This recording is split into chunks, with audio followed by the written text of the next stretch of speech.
شاطئ إيموران بمؤهلاته السياحية والطبيعية وبموقعه الاستراتيجي غير البعيد من مدينة أكادير أضحى وجهة للعديد من المصافين وزائري المدينة.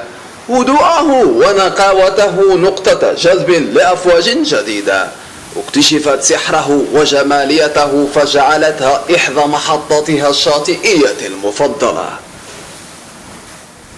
الثاني اللي كنجي لهنا اكتشفت هذا الموضوع العام اللي فات مع شي اصدقاء من اكادير.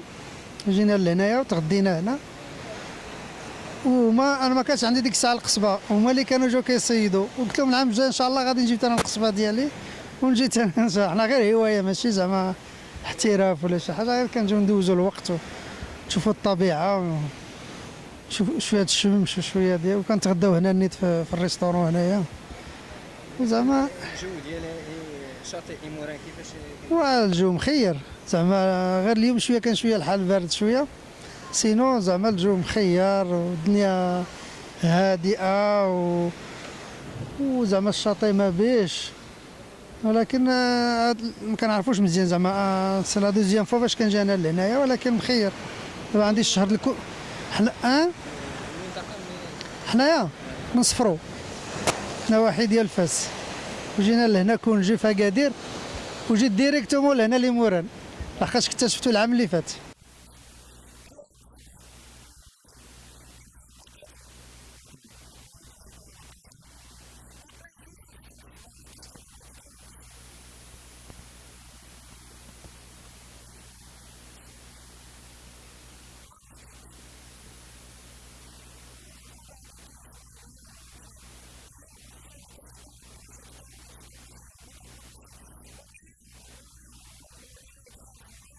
حمزة وعيسى. منين جاي؟ جيت من أكادير باش ندوزو هنا البحر، حيت مع الصيف جينا نصيفو مع العائلة ونبحرو هكا. هذا البحر زوين. ما يعزز مكانة شاطئ إيموران توفره على مرافق الأساسية للاصطياف ووجود شروط الأمن والوقاية، والتي تضمن للمصطافين مقاما طيبا بين رماله الذهبية وأمواج ناصعة البياض.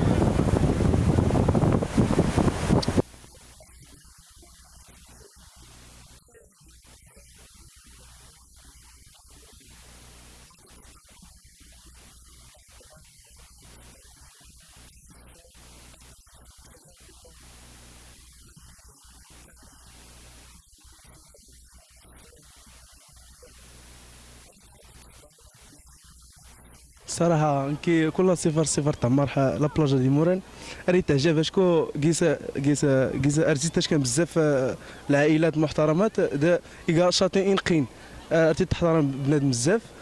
لما ساليت كي ريتاش كاحس لا بلاجا دا شكو ريت عجب زوين، ولكن فاش تيجي الرياح تيولي البحر هايش.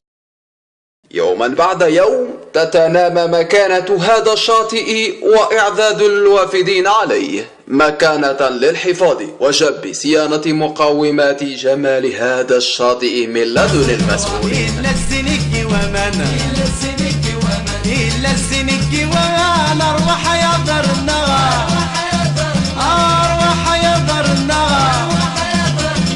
الله الزنت مراخت زوداش ديك نتفوت أرواحتنا ويتمنى غيدا وتنني وريد غيدا وتنني